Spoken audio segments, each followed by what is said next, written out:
Olá, pessoal. A nossa última palestra de hoje, né, é sobre construção de submarinos nucleares, e o nosso palestrante é o engenheiro Ademir Ribeiro, que possui várias formações aqui no Brasil e no exterior também, e atualmente ele é gerente de engenharia da Nuclep aqui no Rio de Janeiro.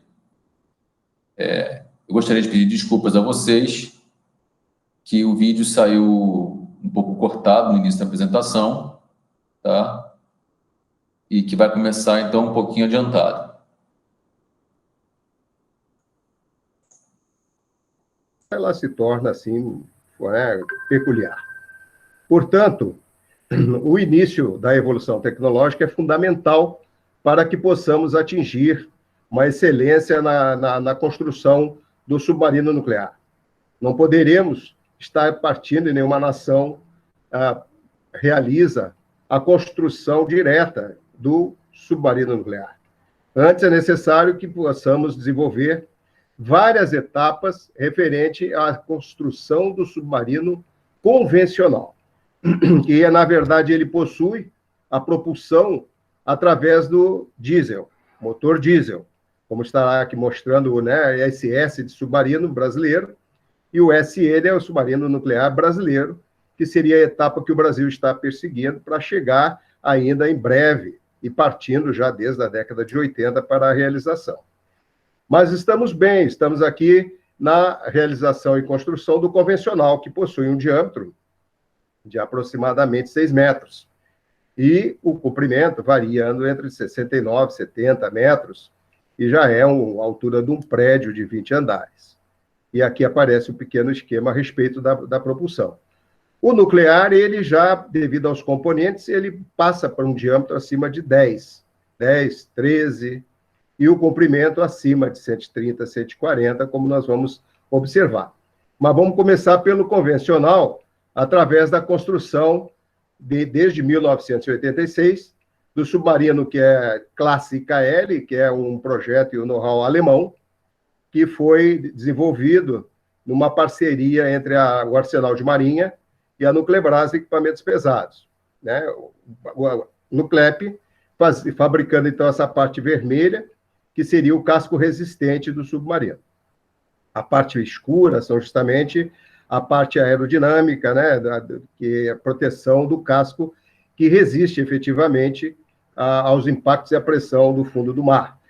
Nós realizamos 5 desses submarinos, que também são chamados de navios, né, que na verdade é a categoria de navios, não é embarcação, sim navios, através do Tupi, Tamoio, Timbira, Tapajó e Ticuna, todos com T, e todos são o nome de tribos indígenas brasileiras. E justamente o diâmetro deles em torno de 6 metros, exatamente 6,2 metros, com 70 quase de comprimento, peso 220 toneladas, que na época até era só o casco resistente. Então, na próxima projeção, temos aqui mostrando, né, um esquema simples de como que é essa geração, né, da energia para a propulsão do submarino convencional. E, na verdade, é através do motor do óleo diesel, que é queimado, abastecendo o painel de propulsão e armazenando a energia dentro das baterias, fato que vai proporcionar o movimento circular para o eixo de propulsão, e na extremidade está, então, montado o hélice. Esse, por ser queimar um óleo e produzir o CO2 e tal, existe uma necessidade frequente de vir à superfície para poder renovar o ar dentro da câmara de combustão.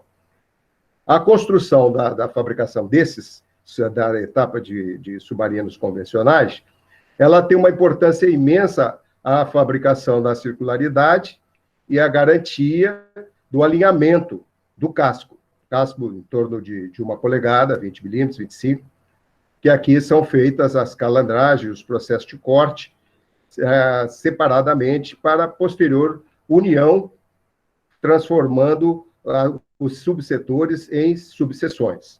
Então, aqui nós estamos com uma seção já circunferencial, sendo realizada a montagem das cavernas, que as cavernas são os reforços internos, contra a resistência, né, da pressão externa, que é o tipo de pressão desagradável de trabalhar, porque a pressão vem tentando amassar o casco, né, do fundo do mar. Então, aqui nós já temos a construção de várias seções cilíndricas, várias cônicas, que são feita a união de uma com a outra, com tolerâncias, assim, de ponta a ponta, em 70 metros, variando em torno de, no máximo, 2 milímetros. Então, são processos automáticos, de soldas eficazes, né, de maneira que são controladas paulatinamente as distorções. A seção de ré também, a seção por onde sai o hélice, né, o eixo de propulsão, requer uma garantia da circularidade realmente muito grande. Aqui, após a realização da construção do casco, por seções, através da Nuclebras, ela é enviada para, nesse caso, foi na década de 80, 90, para o Arsenal de Marinha, que possuía a linha de montagem no Rio de Janeiro. Então, nós mandávamos ainda por transporte através de navios, roll-off, no qual embarcava todas as seções, inclusive com a carreta para descarregar na margem do Arsenal de Marinha, dentro da linha de montagem. Aqui já foi o lançamento do Tamoio, um daqueles submarinos que foi realizado naquela oportunidade, e que foi o lançamento totalmente realizado no país, cujo objetivo, como eu sublinhei aqui embaixo, é o controle da faixa litorânea brasileira, conhecida como Amazônia Azul. Existe, como se sabe, a Amazônia normal, que é a verde, que são a selva amazônica, mas a quantidade de mar, justamente da costa brasileira, do Oiapoque ao Chuí, ela dá mais de 6.500 quilômetros de extensão, com 200 milhas marítimas de largura para ser supervisionada. E com o desenvolvimento, a riqueza nacional, através do petróleo, né, o pré-sal, plataformas, é necessário justamente veículos desse tipo que possam se deslocar para realizar a supervisão e de toda a riqueza marítima. A segunda etapa, né, ainda no submarino convencional, e bem mais recente, com o know-how justamente do Scorpene, que é uma classe de submarinos realizada pela França, também utilizou-se até chegar na fabricação do seu submarino nuclear, né? Iniciou em 2012 com um projeto de 4 submarinos, já maiores, tem 72 metros de comprimento, o diâmetro é em torno de 6,2 metros, está aqui, mas ele envolve 1,2 milhão de peças montadas dentro do submarino.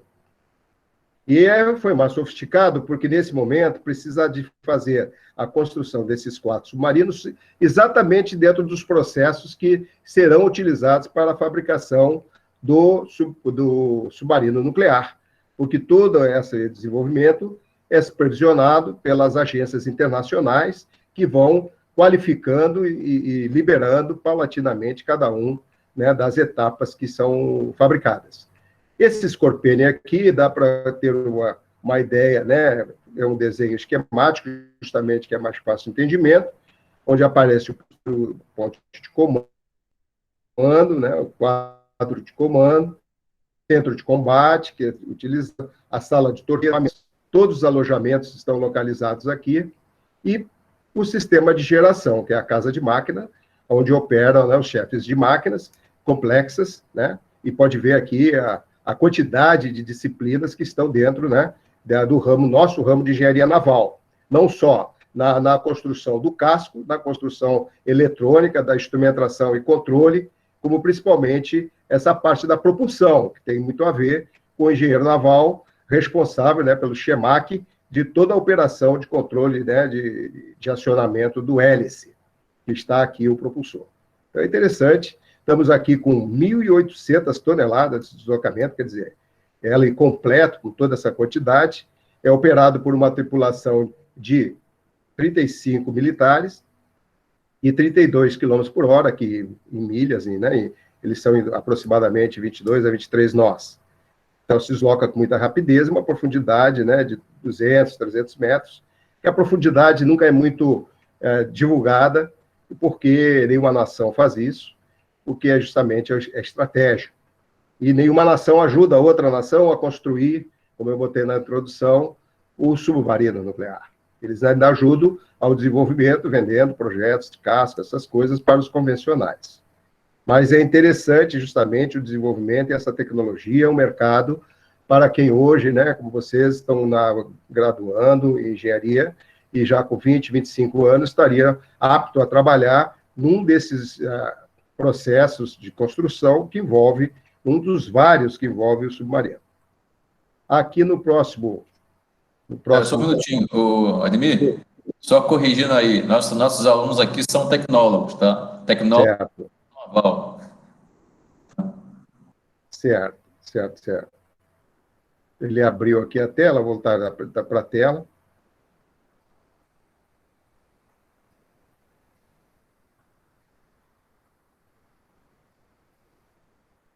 Um momentinho aqui que ele copiou. Está ouvindo novamente, Marcelo? Alô? Sim, estou sim, pode continuar. Então, o próximo mostra para a Scorpene, que é essa segunda etapa dos convencionais, a fabricação, novamente pela Nuclebras, do casco resistente, que é muito similar à linha de produção da Nuclebras, que realiza componentes nucleares. Que envia, então, para a ICN, que é uma fábrica, Itaguaí Construções Nucleares, que faz parte do complexo de construção projetado por toda a Marinha, e que fica a 500 metros da Nuclep, se deslocando internamente. As seções são enviadas para lá, para ser realizado, como está sendo mostrado aqui, todos os componentes, montagem dos componentes, né, motores, jazentes e todos os controles, instrumentação, controle, dentro das linhas de produção de montagem da ICN, que, posteriormente, ela vai realizar a união de uma subseção na outra. Conforme aparece aqui, como eu disse também no início do Scorpene, é fabricado em duas metades. Todas as seções unidas, elas estarão sendo em duas partes, tá? Do meio para frente, que seria, então, a parte de proa, e do meio para trás, que seria a parte de ré, onde tem a propulsão. Então, elas já são montadas ali a 500 metros da Rio Santos, e, posteriormente, enviada para o estaleiro, onde está a 3 quilômetros de distância. Então, veja só o vulto que fica, né, o submarino Riachuelo, no caso, que foi construído, né, o casco resistente do primeiro, são 4, é uma grande conquista na tecnologia, e está sendo transportado aí com uma carreta, descarregando quase 40 toneladas por linha de eixo, tem 20 linhas de eixo, para levar a metade. Estaria vindo outra metade também pela rodovia que interliga a Ilha da Madeira até a fábrica da ICN da Nuclep. Então, veja a proporção e o vulto. E aqui já no estaleiro naval e na base naval, eu vou mostrar os detalhes de como, né, está sendo realizada a montagem da parte frontal, da parte de proa, com a parte de ré, e lá o hélice de propulsão. Então, entraríamos com esse domínio, com essa capacitação, já lançamos 3 submarinos convencionais, a construção do submarino nuclear, que deu início propriamente, o projeto e a construção, no ano 2010, 2012, já com o uso da energia nuclear. E a complicação toda é justamente em cima desse nome nuclear, porque tudo isso daí é que envolve, né, a propulsão do submarino, navios, porta-aviões, e a substituição da queima do petróleo pelo urânio, que é uma fonte inesgotável dentro do país e do mundo. E o que é essa energia nuclear? Né, rapidamente aqui, para dar uma visão, é a energia que é gerada através da fissão do átomo do urânio. Porque a fissão é uma divisão, né? Então, o átomo do urânio, U-235, que é o beneficiado, já tem o U-238, que é a natureza, ele está dentro das minas que são retiradas, são purificados, e transformado em urânio-235, que depois ele sofre, né, o átomo, um desbalanceamento no núcleo, né, e inserindo dentro do núcleo um nêutron dentro do reator, imerso em água, ele é injetado uma partícula do nêutron que provoca a fissão nuclear desse átomo em 2 fragmentos, né, transformando novamente cada um desses fragmentos em outro átomo.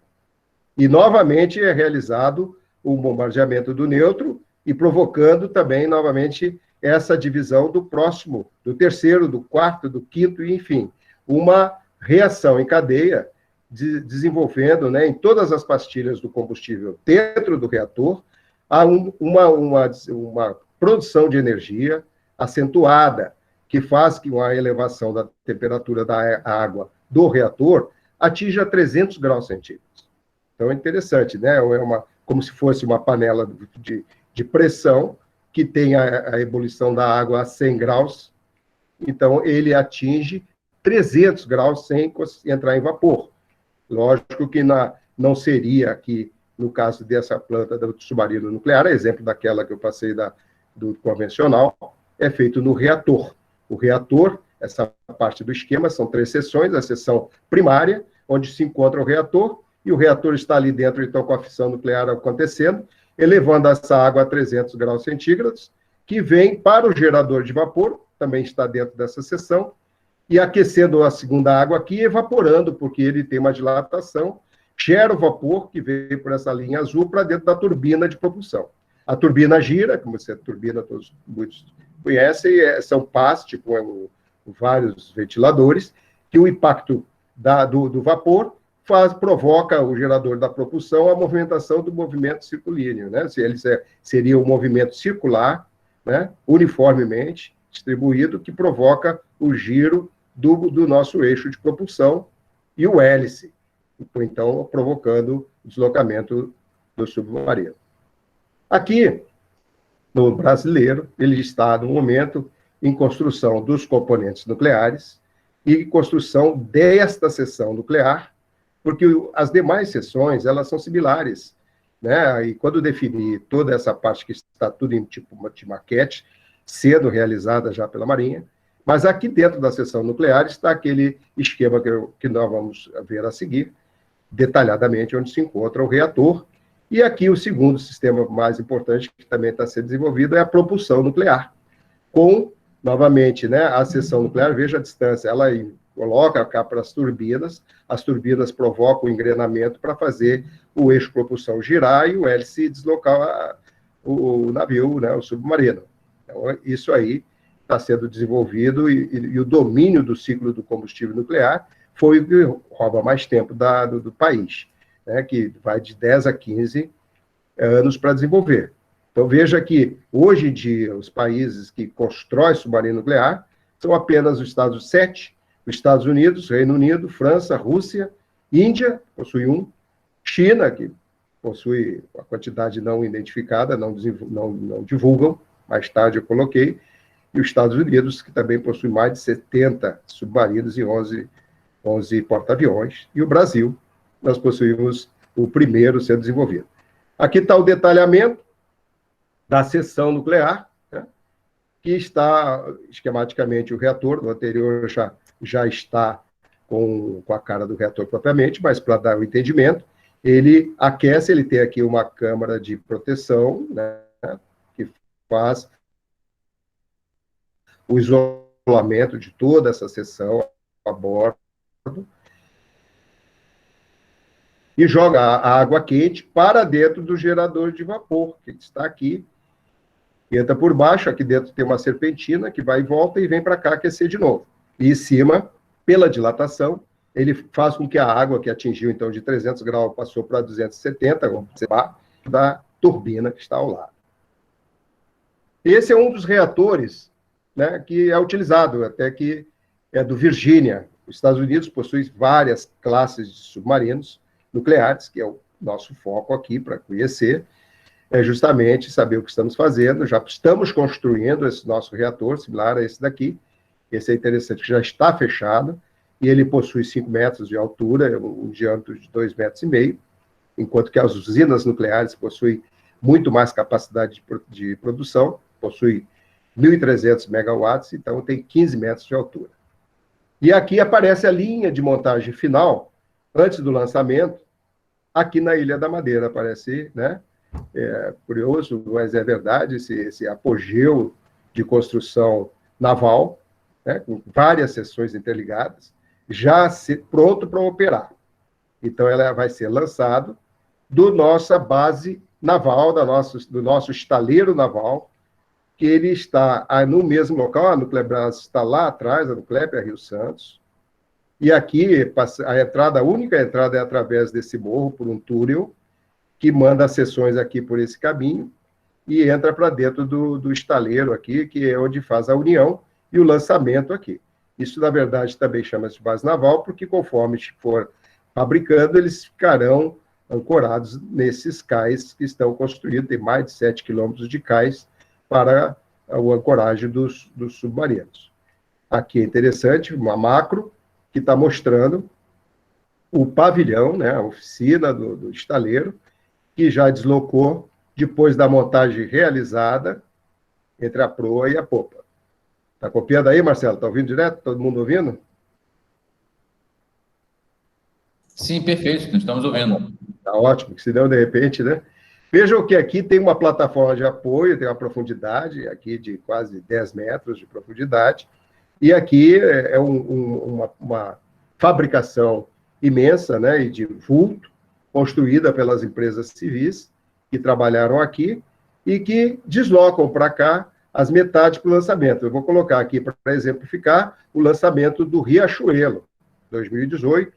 Depois disso já houve outros lançamentos, estamos em 3 lançamentos, e o último aconteceu há pouco tempo, esse ano, no qual, observe, ele está lá na plataforma, e conforme ele já está preparado para a submersão, ele começa a baixar as plataformas, através de cada uma dessas unidades aqui, controles hidráulicos, que vão fazendo a diminuição do volume de água, né, da velocidade de cima para baixo, né, paulatinamente sendo mergulhado o submarino, até estarmos, né, praticamente submerso, né, onde a tripulação posteriormente iria entrar.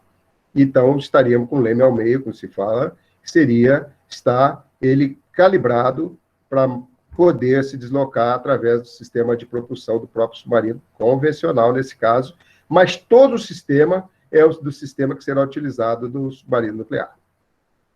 Agora vejam como em cima do nosso alinhamento, eu voltarei só para mostrar, isso aqui já é de uma linha de montagem do submarino nuclear, utilizado na classe Ohio, que é um dos maiores submarinos do mundo, chama-se de Virgínia, tem Los Angeles, são 4 submarinos que determinam essa classe Ohio.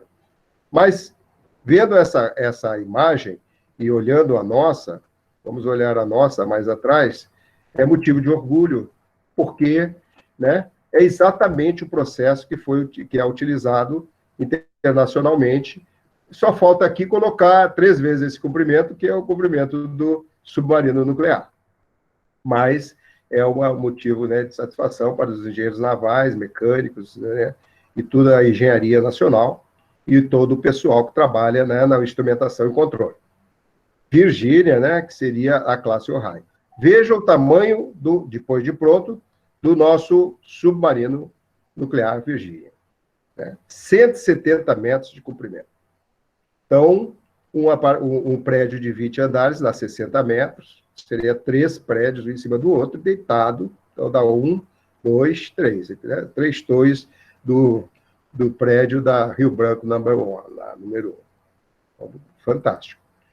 E aqui aparece um corte do submarino nuclear Virgínia, e ele possui lá atrás a mesma coisa que nós vimos. O eixo propulsor, aqui os engrenamentos que vêm daqueles geradores, o núcleo do reator, está vendo aqui, a unidade do reator nuclear, que envia para o gerador de vapor, o vapor e bate na turbina, que está aqui, a turbina faz girar o eixo, provocando o hélice, né, o empuxo do hélice. Que vários componentes, todos os desenvolvimentos nucleares estão sendo feitos com o mesmo processo. Já existe no Japão ônibus, tipo BRT, que estão já sendo testados em autódromos imensos, ainda não está com toda a invólucro de proteção, veja essa antepara e essa outra antepara e todo o casco nessa área, são protegidos dos efeitos da radiação, são de paredes de chumbo, ele mesmo está dentro da contenção totalmente protegida como uma usina nuclear. E o ônibus a mesma coisa. E no futuro, as aeronaves. E em 20, 30 anos, a propulsão nuclear vai estar né, muito difundida. Esse mesmo Ohio, sendo então já em teste, em operação submersa, né, já com o lançamento de mísseis, né, o mergulho com 22 nó, profundidade de 400 metros, é uma coisa que eles divulgam. Sala de comando é de um navio, de um transatlântico, veja só, né? Que seria do Virgínia, a sala de comando. E a Inglaterra também não fica atrás, esse já é o Vanguard, né? Que é uma classe de submarinos. Veja só, enquanto nós estamos falando de 20 linhas de eixo, esse aqui deve ter 60 linhas de eixo, cada um deles distribuindo 40 às 550 toneladas por eixo. Então, ela distribui a carga toda, que deve pesar quase 7.000 toneladas. Possui 4 desses aqui já navegando. E já possuiu outros antes também, a Inglaterra, que utilizou até no lançamento de míssil, foi justamente contra o cruzador, a que eu havia colocado, né? E foi o mergulho de lançamento a 400, foi quando houve na Malvinas também o lançamento de satélite, de míssil por parte da Inglaterra. A França possui também a classe Triunfa, né, que também está fabricando já o seu 4º ou 5º submarino, e dão esses nomes, né, o Terrível, o Raio, outros dão nome de cidades, eles possuem nomes cada qual, né, já puxando algum estilo de construção. No nosso aqui, esse é o russo, que é o Tifon, né, que é o furacão, que possui, é o maior, né, e acima dele, agora estão fazendo o Casson, que é o maior ainda, de 175 metros, 180 metros de comprimento, mas ele possui aqui, cada uma dessas aberturas superiores, um míssil, uma ogiva, né, para lançamento de mísseis balísticos, que tem um alcance de 10 mil quilômetros. Ele pode lançar do meio do mar e atingir, né, qualquer cidade, né, a 10 mil quilômetros. Então, esse é o Dmitry Donsky, que é o Tifon da classe Akula, da Rússia, que possuía 4 desses submarinos, e aqui aparece um desenho dele, né, em escala, né, em isométrico, que dá a largura, eles também não divulgam, mas onde eu coletei a informação, se equivale à largura, a boca de um transatlântico, porque eles ficam submersos 300 dias, é coisa incrível, mas costuma operar 3 meses, né, 6 meses, 4 meses submerso. Porque ele é silencioso, não tem necessidade de descarregar nada, né, porque ele não produz CO2, então depende da tripulação, do homem estar preparado para conseguir ficar tanto tempo submerso, né? Então, possui esse tipo de largura de um transatlântico, e aonde está registrado tem quadras de tênis, possui teatros, é um verdadeiro transatlântico mesmo, com 170, e mais a parte militar da parte para cima, e esse foi utilizado, esse tipo de submarino, naquele filme, O Outubro Vermelho. Então, é uma também para a Rússia, e eles já possuíram 128 submarinos na época, logo pós-guerra, na Segunda Guerra, mas atualmente, com os custos não estão identificados, mas já diminuiu, né? Não tem mais a quantidade maior do que 50, por aí. Então, aparece aqui o submarino nuclear com os mísseis projetando-se, né? Esse é o balístico, né, que é o Tomahawk, que é o raio de lançamento balístico, 170 de comprimento também, que está sendo demonstrado, né? Ele sai na vertical, mas ele cai, né, aonde projetar 5, 6 quilômetros de distância. Então, aqui mostra a importância da construção, justamente pelo fato da proteção das costas do país. Nós estamos, então, realizando o nosso primeiro submarino nuclear no Brasil, mas no mundo, os Estados Unidos já possui 146 reatores em operação, reatores incluindo as usinas nucleares. Então, veja que a parte, né, da parte nuclear já está quase ultrapassando a geração hídrica, né, que através das hidráulicas, das nossas usinas, né, hidroelétricas, que domina 18%, mas que também, devido à dificuldade de você construir a barragem, de pegar uma região imensa, de poder né, colocar as cidades, transferir cidades de um lugar para outro, o prejuízo para a fauna e para a flora, ela já está sendo direcionada no mundo, né, devido ao aquecimento, justamente para diminuir o carvão, aumentando, compensando com a nuclear. E no mundo, então, já tem 434 reatores de usinas nucleares produzindo, sendo que só nos Estados Unidos nós temos 146, e ainda estão construindo no momento, esse também momento é 2018, porque só na China atualmente estão construindo 30 usinas nucleares. E na França, que também tem quase que 70% da energia nuclear utilizada na França, já estão construindo cerca de 18 usinas no momento. Mas em termos de submarinos nucleares, após a Segunda Guerra Mundial, houve a Guerra Fria, e os Estados Unidos chegou a ter, né, e a própria Rússia, fabricado 128 submarinos e nucleares. E depois, com o tempo, né, e com as dificuldades, foram desativando. Tanto que os Estados Unidos chegou a ter 212 submarinos, e atualmente só possui em operação 68, sendo que são divididos entre os balísticos e os de ataque. O nosso não é balístico, e do Brasil seria para patrulhamento na costa, né, e supervisionar todo o litoral.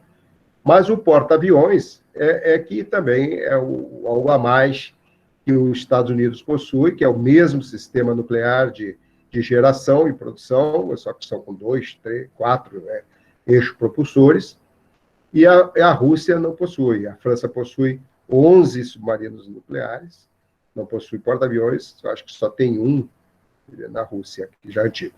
E a China não divulga nada, e aí que, de repente, possui uma quantidade até similar, né, à Rússia. A França também, espantosamente, possui 11. E a quantidade pela qual esse desenvolvimento é empregado é justamente devido às reservas de urânio.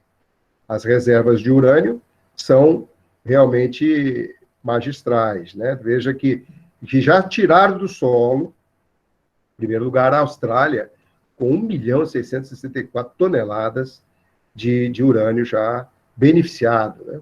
Então, são 30 é o primeiro lugar, o Cazaquistão 745, o Canadá quase 500, né, 1.000 toneladas, terceiro colocado, e a Rússia também, e o Brasil também possui já mais, quase 400 toneladas, já ouvi literatura com 400.000 toneladas, é o sétimo, quinto, e se nós, pela quantidade de urânio que possui ainda sem ter sido extraído, nós seríamos o quarto colocado no mundo, nós teríamos mais, porque as reservas que nós possuímos ainda não estão totalmente retiradas devido, né, só temos 2 usinas nucleares funcionando, a terceira, que é a Angra 3, está em execução, e aí, com isso, nós não temos, né, ainda demanda para retirar tanto urânio, mas possuímos as reservas que nos colocaríamos a quarto lugar.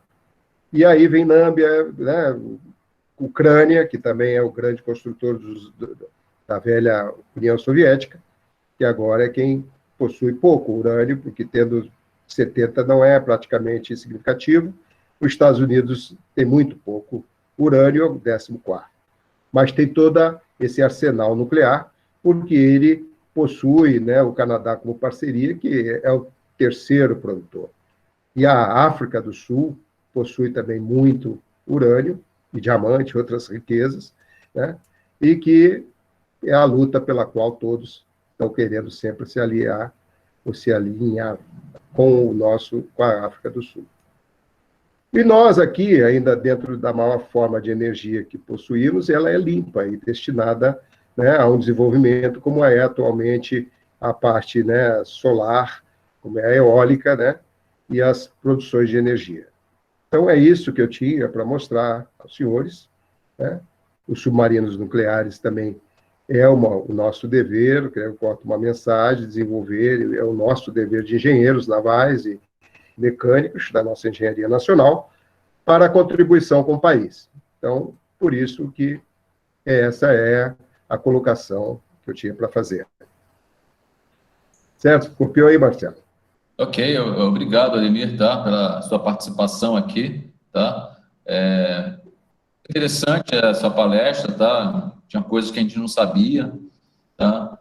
A gente fica aberto agora a perguntas, né? Eu creio que tem uma pergunta aqui da Juliane. Uhum. Ela perguntou se a S-41 Maitá estava prevista para ser concluída em setembro de 2020 e o S-42 Toneleiro para dezembro de 2021. É isso mesmo? Esses detalhes, né, de cronograma com a situação atual estão sendo, já está até publicado, ontem mesmo estava lendo, estão sendo redistribuídos, né, devido à situação atual, né, pandêmica, a montagem mesmo desses submarinos, né, as empresas que não são convencionais, eles não pararam, eles estão sendo executados, né, mas realmente o cronograma atualizado eu não tenho, né, então, mas está seguindo, porque tem o mesmo desenvolvimento, e não tem mais o grau de dificuldade agora, é HH, colocar a produção em cima disso, porque todos os desenvolvimentos técnicos já foram resolvidos, né? Então, é questão do terceiro ser lançado em seguida, né? E aí partir para o último, e é justamente a expectativa. Ok, obrigado. Tem uma outra pergunta aqui do Alejandro, né? Uhum. Ele pergunta se o lixo nuclear decorrente, né, já não apresenta aquele perigo de extinção que havia antes, né? Ele diz que o lixo, material radioativo, diminuiu significativamente. Esse Pois está é. correto? Eu tenho não sei se eu tenho mais um slide aqui, que é o complexo de Angra, né?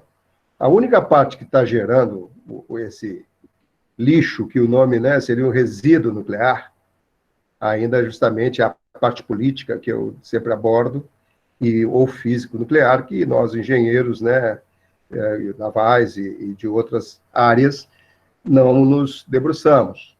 Mas aqui, veja só o complexo, né, que são os 13 usinas, lá está Angra 1, que é o Westinghouse, Angra 2, que já foi a primeira alemã, que foi nos anos, né, justamente de 2000, dos anos 80, quando foi criado o programa nuclear brasileiro, onde eu entrei no concurso de 1978 e fomos para a Alemanha, entre 180 homens, em torno de 32 engenheiros, técnicos, os demais, e a parte de controle do resíduo não era a nossa parte. Mas as soluções que são dadas, justamente depois da queima dentro do reator, que produz o plutônio, que seria o resíduo, né, e que pode ser trocado, como atualmente os americanos e os submarinos nucleares, eles trocam depois de 10 anos. Mas, geralmente, não há dúvida, ele gera o resíduo, que é o plutônio, e que é muito procurado, e ele é reduzido porque tem países, como a própria França, que compra os resíduos, porque, na verdade, chamam de lixo, mas não é lixo, ele é o plutônio de terceira geração, que são usados para outros fins, né? E que são usados para a parte de fármacos, né? Que são outros desenvolvimentos de reatores para tratar doenças, né? Como, por exemplo, o câncer, e já existe pastilhas de plutônio mínimas do tamanho de arroz, que são inseridas para o tratamento de câncer, bem na célula, um pedacinho, como, por exemplo, de próstata, onde se coloca exatamente no local e tem uma radiação que faz uma sobrevida muito maior. E aqui está a utilidade, a Angra 3, né, gerando 2.900 megawatts. Então, a quantidade de resíduo ainda ela é recolhida e guardada dentro da própria usina. A usina eu tirei, mas justamente o nosso foco não seria a usina nuclear, mas ela possui dentro de uma piscina de água borada que ela diminui, né, ela inibe a geração da radioatividade, e ele fica, então, durante a validade, né, a sobrevida da usina até os desenvolvimentos dessa área, né, justamente de nuclear, né, físico nuclear, que estão achando seus devidos, né, lugares para guardar, mas que realmente não tenham nenhum controle sobre a quantidade que existe, né, ou não. Só isso.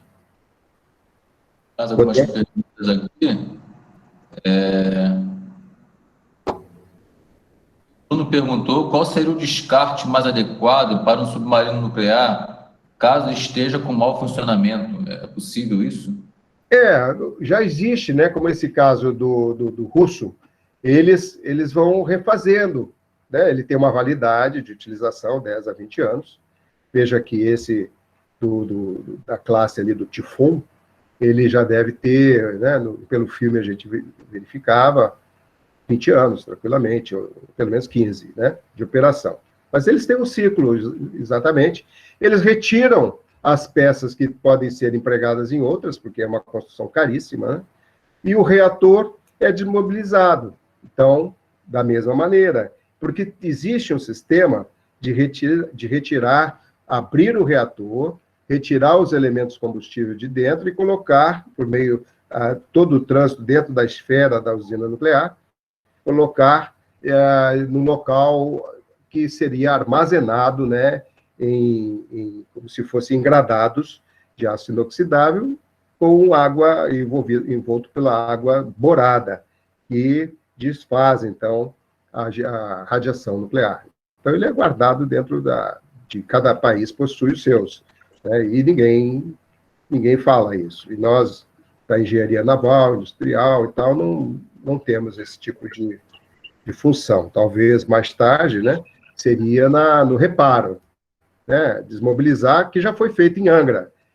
Eu tinha também, daí em torno da década de 90, logo que chegamos na Alemanha, onde ficamos 4 anos, fui preparado na parte de núcleo. Então, nós abrimos o núcleo do reator de Angra 1, né, e lá em Angra, uma equipe foi treinada com os alemães na época, no know alemão, e ficamos dentro da esfera, abrindo a tampa do reator, como eu mostrei naquele reator que estava ali, e aí com a ponte rolante, dentro de um canal repleto de água borada, levando para ser guardado dentro dos racks, que são o tipo racks, quer dizer, uma prateleira, onde são guardados os elementos combustíveis que já foram utilizados, e quando eles ficam mais radioativos. Mas tudo neutralizado e dentro desses locais, né? Que a usina nuclear, ela possui as suas esferas, elas são totalmente submersas, dentro do terreno aqui, tá vendo? Essa é a Angra 3, e aqui é o prédio do reator. O reator está a 15 metros abaixo do solo, e ela, na superfície, a geração apenas que é na superfície. Então, ela tem um grau, 4, 5 graus de segurança, que é justamente onde eles armazenam os resíduos nucleares e os elementos combustíveis. Mas o importante é que o ciclo todo do combustível está dominado pelo país, e por isso que atrasou um pouco o início da construção dos submarinos nucleares, né? Porque a Marinha desenvolveu o seu ciclo do combustível, né? Porque o que nós fomos para trazer, naquela época, que era o presidente Geisel, que não era possível ter um acordo nuclear, e a Alemanha nos forneceu muita coisa. Então, existe uma quantidade de engenheiros e técnicos que, na época, foram treinados, que depois desempenham suas funções em Angra, através da eletronuclear, através da Nuclebras, e da INB, que atualmente é em Resende, que já foi também a Nuclemon, Nuclon, são as empresas que participaram do programa nuclear. Então, é aí que eu digo a importância de conseguirmos, né, formar mais, a importância dessa Semana Naval e esse tema, porque eu diria que é o futuro, né? Então, não se consegue verificar o mundo, né, daqui a 30, 40 anos, porque estamos falando ainda quando se andava na Segunda Guerra, em 1945, 1950, se passaram 50 anos e já estão essa quantidade de desenvolvimento, né? Aeronaves, e coisas desse tipo, que mostra que é um grande mercado para quem está no ramo naval, né, se dedicar. E isso é a mensagem sempre que eu dou para o pessoal que está aí, né, e os tecnólogos, né, que é o fundamental são os tecnólogos. Eu realmente entrei como tecnólogo na oportunidade, né, e lá fiz o curso de engenharia nuclear, no sentido para soldagem, metalurgia, e depois fiz o mestrado ainda na Alemanha, e aí, por último, de materiais aqui na própria UESO, que é referencial, né, referência dentro do país, e o mercado de trabalho que, não tenham dúvida, né, ele é específico, e por ser específico, o domínio é de quem possui o curso. Então, adianta a gente fazer muitos cursos que existe fila para construção, né, construção de vários tipos de segmentos, né, dentro da engenharia, e o nuclear é um filão. Então, agora, o risco existe, como existe o risco de construir pontes, né, construir aeronaves, né, funções que agregam risco, né, como piloto, né, piloto naval, construir chemac de transatlântico, tudo tem risco. E quanto maior o risco, é maior a possibilidade do sucesso, né? Porque o desenvolvimento é o nosso dever na engenharia naval. É isso aí. O professor Carlão está aqui presente, né? Sim, prazer imenso. Prazer. Parabéns pelo evento aí, junto com você, Marcelo, dessa semana. Foi um sucesso, eu achei importantíssimo, né? Abrangente, tem a engenharia naval, que o ano que vem possamos estar aqui. Professor de propulsão naval aqui. Né? Pois é. Você quer fazer propulsão é tudo, é o que se possui, né? E não é fácil, ela realmente é uma mistura dos engenheiros todos, né? Da naval, mecânica, como eu estou retrocedendo aqui apenas para colocar aqui. Aqui está ela, né? O que é a propulsão naval? É uma coisa fantástica, né? Tanto mecânica, com óleo diesel, como as turbinas, o transatlântico. Temos pessoas acompanhando, como o Chemac também aqui, da Transpetro, Arlindo, deve estar nos ouvindo, né? Que também tem experiência nisso, meus convidados. Então, prazer imenso, Carlão. Parabéns. Bom, Marcelo, está me ouvindo aí? Está me ouvindo, Ribeiro? Estou ouvindo bem. Vendo? Ah, que bom. Eu entrei pelo celular porque eu não consegui pelo computador. Bom, quero te agradecer, o Ribeiro. O Ribeiro é um engenheiro muito amigo aí do pessoal da UESO, né? E a gente está muito feliz, Ribeiro, pelo seu aceite, né? Sim. Eu tinha certeza que a palestra ia ser alto nível. Alto nível. Muito qualificado, muita experiência, né, Ribeiro? Muitos anos sem de dúvida. E acho que cumpriu aí o que a gente precisa para o dia de hoje, né? Eu só pude entrar agora, tive um compromisso cedo, certo. Mas fiquei muito contente. Muito obrigado. É isso aí. Mas fica, né, justamente que todos possam, no futuro, que precisar, Carlão, para quem estiver aí, ou outras pessoas que assistirem, entrar em contato, né? Está aí o meu telefone, coloquei também, voltado sempre para, né, esse pessoal do tecnólogos e graduados, né, que possam desenvolver, que é o exemplo vivo no país que dá oportunidades como o nosso, que estudem, né, pelo menos o francês, além do nosso português. Eu estudei, foi alemão, e depois a tecnologia toda né, nuclear nas usinas ainda se opera, né, com monitoramento e painéis alemão, né? Então, é importante essas oportunidades aí que vocês estão fornecendo e desenvolvendo, né? Que o ano que vem possamos estar ao vivo aqui, se Deus quiser, trocando essa informação, Marcelo. Obrigado. Obrigado a você, tá, Ademir? Tá, então, eu agradeço agora, o tempo terminou, né? A presença de todos aqui, né, nesse primeiro dia do nosso evento, né, na Senab 2021, e aguardo vocês amanhã, teremos novas palestras, tá? E espero que vocês compareçam, tá? Porque, afinal de contas, esse evento foi feito para vocês, tá? Para os alunos. Tá? Então, muito obrigado a todos. Muito obrigado.